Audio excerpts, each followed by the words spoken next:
Welcome to Lamb Talk, interview number 8. And today I'm sitting down talking to Annette and Catherine McVeigh, and they are local producers in Katikati, New Zealand, for organic avocados, cut flowers and vegetables.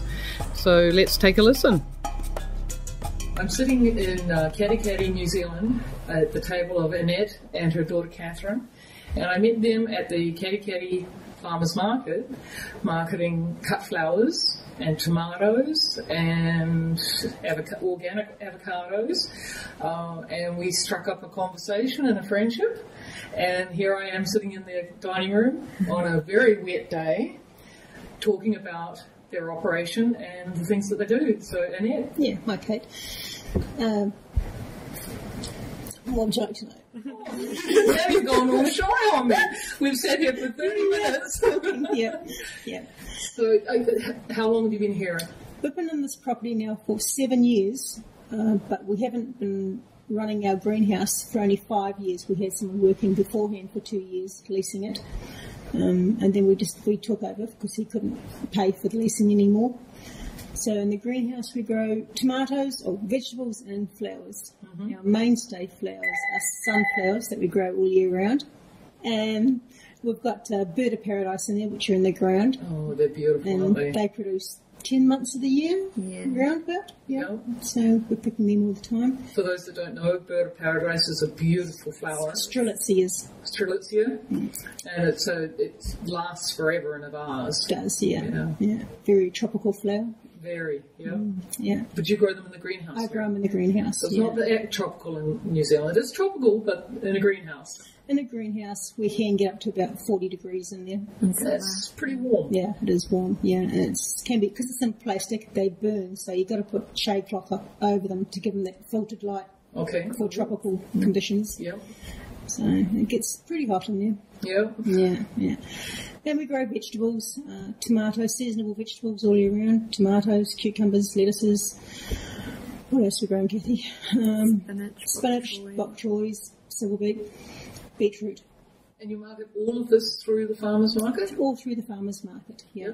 And that's every Friday afternoon from 4 till 6 in the Katikati AMP grounds, yeah. AMP grounds? Yes, yeah. And then do you market anywhere else? I have a market on Sundays at Waihi Beach. We have a market there from 9 till 12 every Sunday. That's 10 minutes further up the road. Yeah.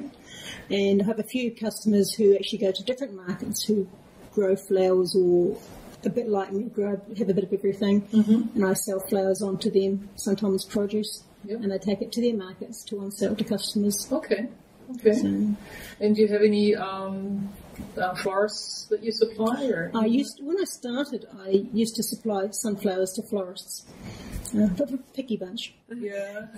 And delivering 3 times a week was what I was doing. Yep. They started being 4 times, 5 times every day. Every day. Yeah. Small orders. Yeah. So doesn't get economic that way. They went on the wayside very quickly. Right. So then you just do the two markets. Yeah. And found it was easier on selling flowers quantity to other people to sell to markets. Especially because they come here.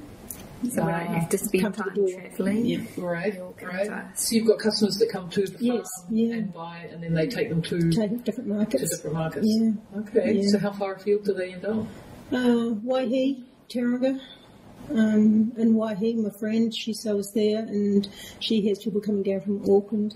No, not Waihi. Sorry, she goes to Thames. People that come down from Auckland. Cambridge sometimes. Excellent. So flowers go through to Cambridge, which is in the Waikato side. So awesome. All travels everywhere.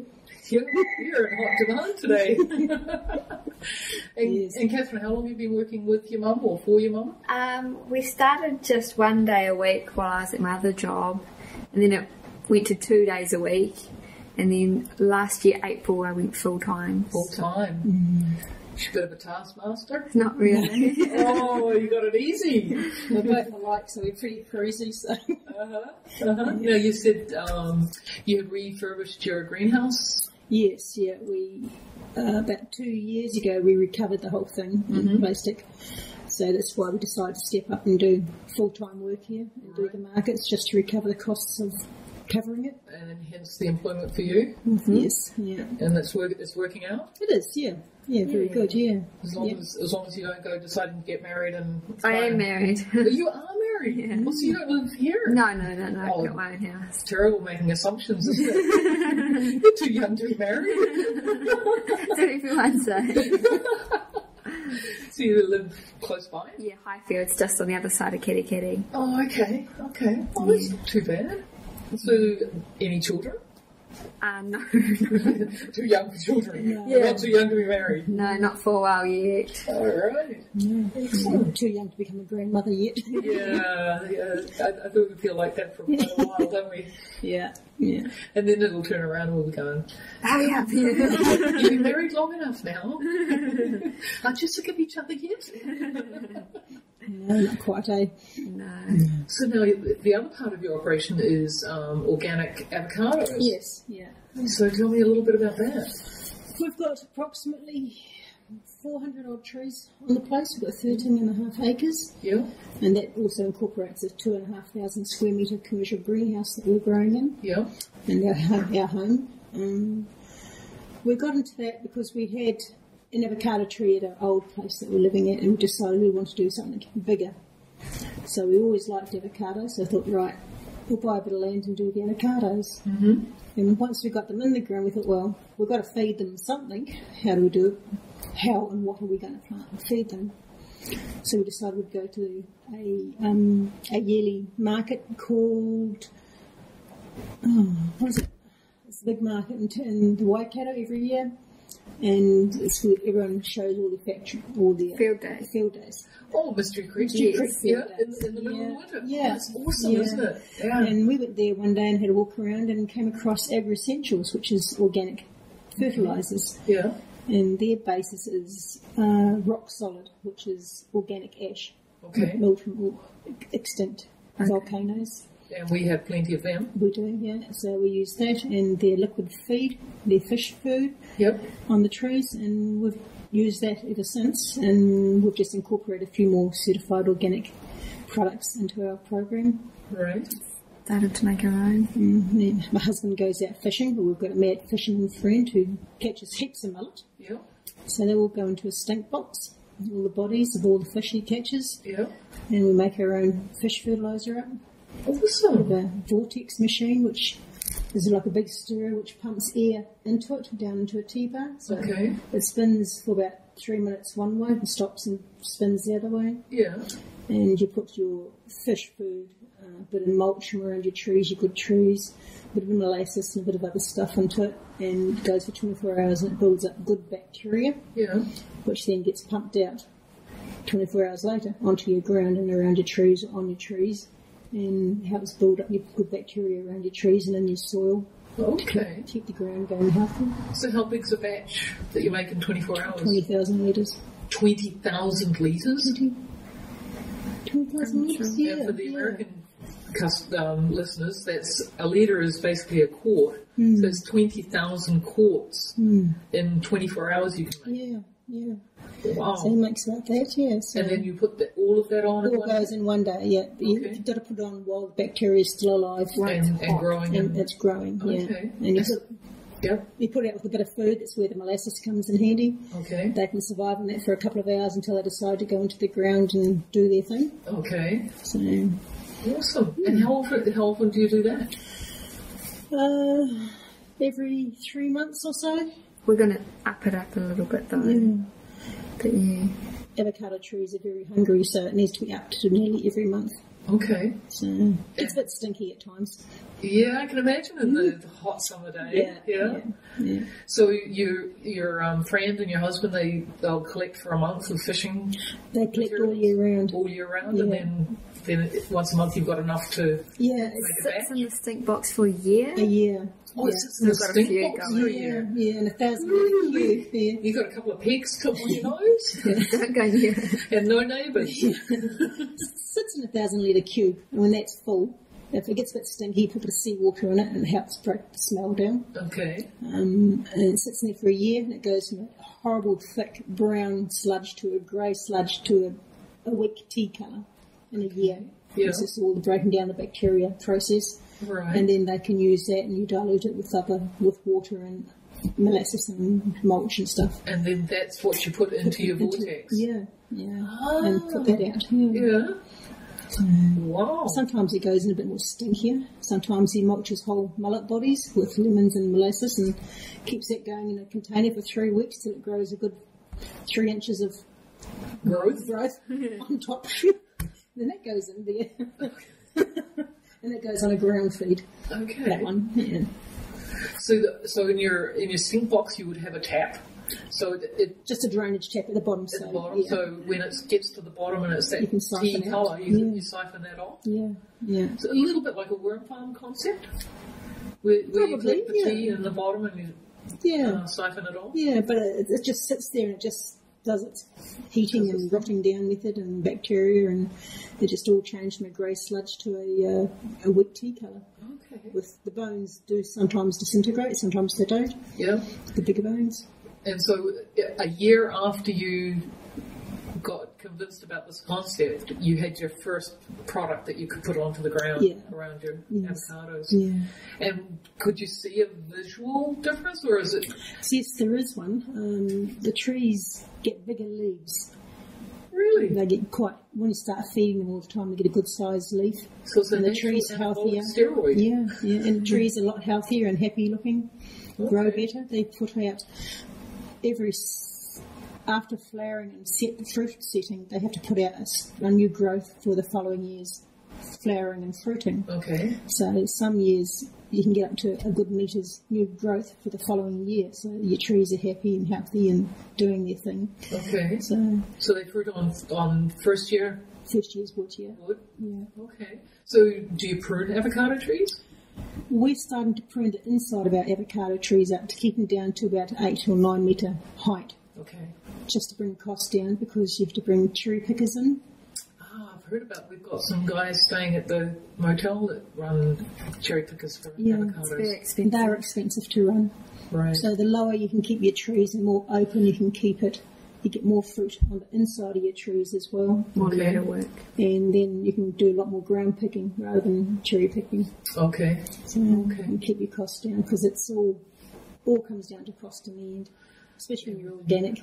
Oh, it's a wonderful concept, but it's a little bit of a logistical nightmare at times, isn't it? Between paperwork and then you've got a problem, so you can't just run down to Fruit Fed or PG Wrightson's and pick up something off the shelf. You've got to be a little bit more learned. And it takes longer to recover from a mistake or either way, if it's a disease or you've made a mistake. Yeah.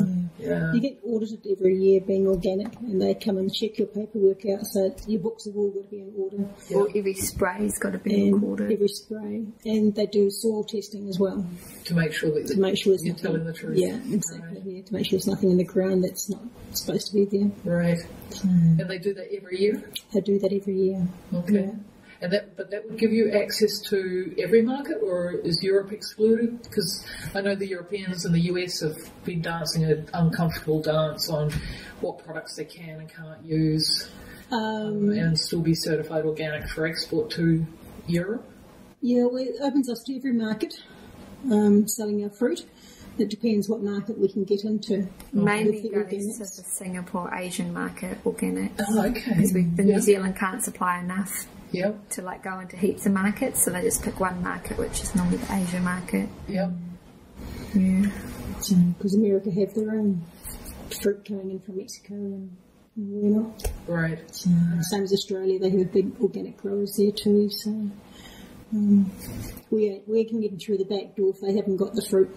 Then they'll take extras from you guys. Yeah, exactly. Right. Yeah. So do you sell to a marketing co-op, or do you do the marketing yourself? No, it goes to a co-op, Santara, we went to. Okay. And they put their people out to sell them the fruit, and you just got a day, you've got to pick your fruit, deliver it, and it's up to them what they do with it, how it's picked and packed, or how it's packed. Right. And they sort it all out. Okay. And they pay you in the end, or you get a bill for covering costs, depending on how your fruit is. Oh, I like the payment bit, not the bill bit. Yes. So it'd be a bit nerve-wracking. It is, yeah, because you've got to pay for your pack out. Okay. Your boxes, you pay for your boxes. Yeah. So it's the process all the way through. And so is your name on the box? No, we get a number. Okay, so it can be traced back. It can be traced, yeah. Every box has our number on it. Have you ever had anybody do it? No. No, I don't know anyone that's ever done it either, but they seem to think that it's important. Yeah, I don't know why, but it's never had anyone trace us back to it. So, for good reasons or bad. Yeah, exactly. Yeah. I suppose it's just a record. They must have to have. It's there if they want to use it, and because it's there they don't use it. That's right, yeah. But every organic box or every fruit box all goes out with its own number that orchard gets. Okay. So it's just traceability. Yeah, and that's really important these days. It is, yeah. Especially if it's being exported. Yeah, exactly. But if you buy it from the farmer, you don't need a traceability number, do you? No. Buy local. Buy local, yeah. We put a certificate out on our table.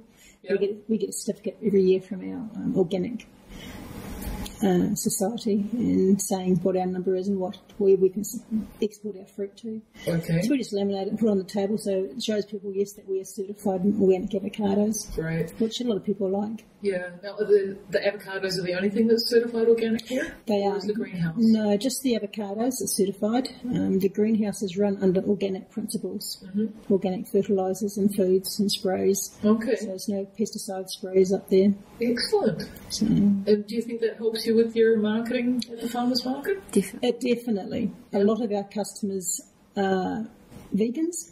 Yes. So they want it all spray-free. Yep. And, of course, we're grown in soil, not hydroponically. There's a big difference as well. Big difference, yeah. And we grow on worm casting. Oh, so you've got not worm just farm, soil or do you buy it? Buy it in. Okay. Yeah, it's too much to process Right. to have your own soil, so it's just easy to buy it in by the truckloads. Okay. Where does that come in from? Up in Auckland, there's a big... Yeah, Katikati, they do it. So it's been 18 months going through the worm farm, so hopefully it's killed all the bacteria that's supposed to be in there. So, because buying organic soil is very expensive, and there's not many people, or there is no people around producing organic soil. So it has to be compost or worm casting. Worm casting soil, that is that. So soil worms have all gone through and broken everything up. Okay.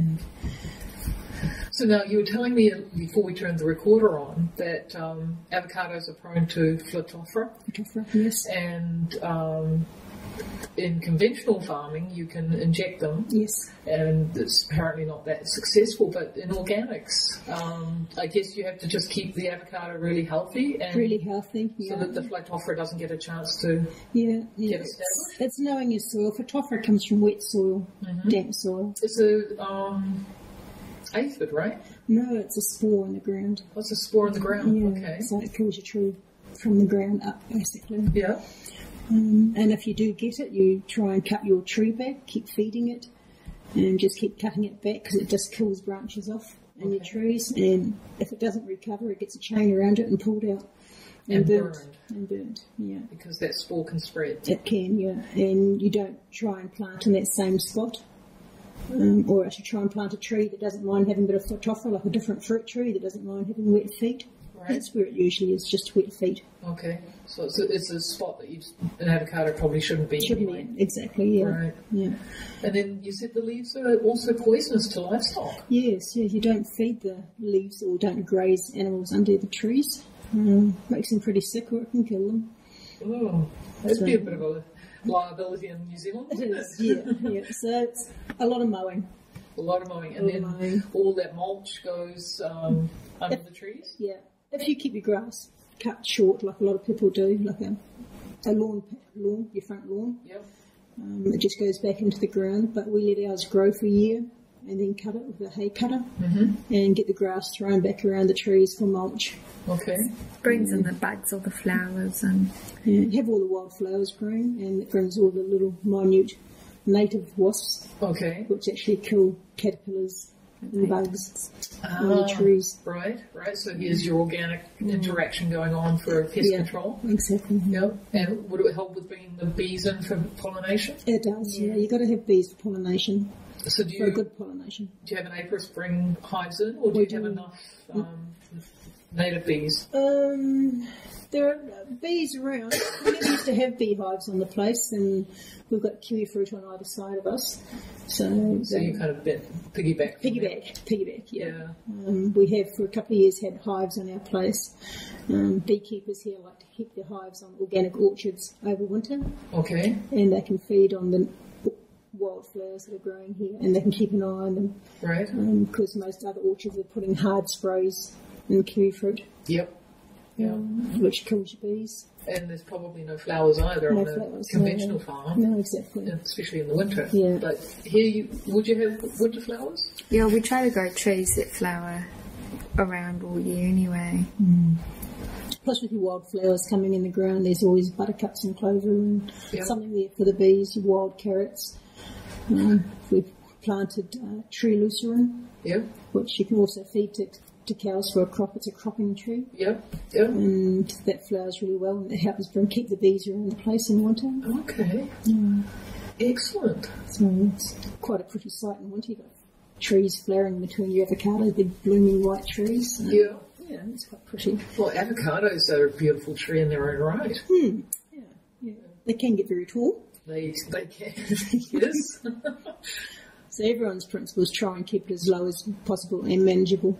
There's no use having a 20-foot tree that you can't get to the top of, because that's where your fruit is. Right. And it's a major cost to harvest your fruit. Yes. So on that thought, why would you not top your trees off down to the trunk every 5 years or something? Takes a while for the tree to actually, you'll get your new growth, but then that new growth won't produce fruit till the following year. Okay. So in trees, avocado trees, if their branches and trunks are in the sun, they actually get sunburnt, and that'll kill your trees too. So they need to be bigger. Need to be bigger and provide shaded. the shade to protect the fruit. Nature's a tricky one. That is, yeah. Fruit that's hanging out in the sun gets sunburnt. Right. And they go yellowy red and browny colour. They're fine to eat, but they get rejected in a pack house because it's skin damage. Well, because it's no good for export. It doesn't look nice. Yep. Yeah. It's not politically correct fruit. Now there's a new one, politically correct fruit. They all think fruit comes in a certain shape. Yes. Clean, no bugs. Yeah. My boys, I bought some, we buy fruit in North Dakota because it's frozen for 6 months of the year. Yeah. And so we come here and we've got a plum tree in the motel garden. And so I'm picking fruit, and Sean says, I need fruit for my fruit break at school. So I put plums off the tree in there, and they come home uneaten. And I said, well, didn't you have fruit break today? Oh yeah, they didn't look right. I'm going, what do you mean they didn't look right? They were a plum off a homegrown tree. Yeah. They're not politically correct fruit. Yeah, they got a mark on them, a blemish. Yes, they were a little bit rubbed and stuff and misshapen, but they're good eating.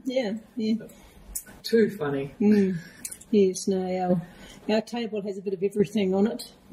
What we produce on our land is what we sell. Yep. We don't buy any products from anyone else. Okay. So what we can produce is what we sell off our land, which is really quite good for us. We quite like that, and our customers enjoy it. Yeah, and it also ends up on your own dining table. Yeah, very much so. Yeah, what wasn't politically correct enough, even for the farmer's market, makes it to your own table. Well, people have gotten to know that we're spray-free, we're organic, and they accept that our vegetables aren't perfect. Right. They might have a slight blemish on it. Our avocados will have a slight blemish on it because we pick all our fruit and caterpillar eaten holes. Sometimes, especially bok choy, can get quite badly munched on a few times, and you're quite happy with getting a few leaves with a few holes in them now. Might find the odd slug in a vegetable when they wash it out, but they're quite happy with that. Because it's spray-free. Yeah, well, I suppose it's a concept thing, isn't it? Because when you go to the supermarket, you don't have to really wash it. Yeah, exactly. You do, but you don't have to. Yeah. But when you go to the farmer's market, you should always wash it, and not because it's got sprays on it, but because it has wildlife. Yeah. Well, we wash all our vegetables. We process all our vegetables before we take to the market. Everything gets washed. But cabbages, cabbages probably cut into a few of them and find a few half slugs. They do get washed, but there might be one caterpillar stuck up in the middle somewhere. Right. But they will get washed and packaged, so they're ready to take away. So So have you ever heard of the concept of CSA, community supported agriculture? No. It started in Japan, where and it's in the true translation, it's face of farmer, and it's where the consumer prepays in your downtime for a share of the harvest. Yeah. And then at harvest time, they will receive a share of the harvest. So if you've had a failure because of hail or the seed didn't germinate, then they don't get as much. But if you've had a bumper season, then they'll get a share of a bumper crop. Oh, okay. But you've received the income at the beginning, so you haven't had to go to the bank for a loan to buy the seed and the inputs and stuff. Yeah. Is that something that... No, I've never heard of that. Okay. No. It was just starting in North Dakota when we left, and it was a growing movement in the US. And we had tried it. I did it with the lamb, and I had a market gardener that did it with their vegetables. Oh, okay. And people would say that, oh, don't wash them. Don't wash them. We want the dirt. It's healthy dirt. Oh, okay. Yeah, so they actually went to the point of actually not washing. Yeah. Okay, yeah, because everyone says, oh, is it washed? Is it red to eat? Right, yeah. Yeah, they still want it washed. I can see both sides of that. Yeah. Where I know you, so I know it's fresh and I know it's ready. Yeah.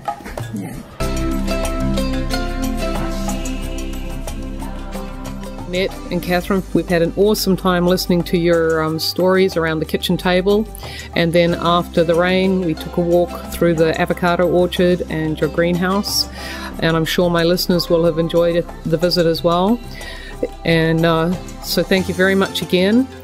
And if you want to take in any shows, it's on www.lambshow.com. And this was interview number 8, and we'll see you around the block.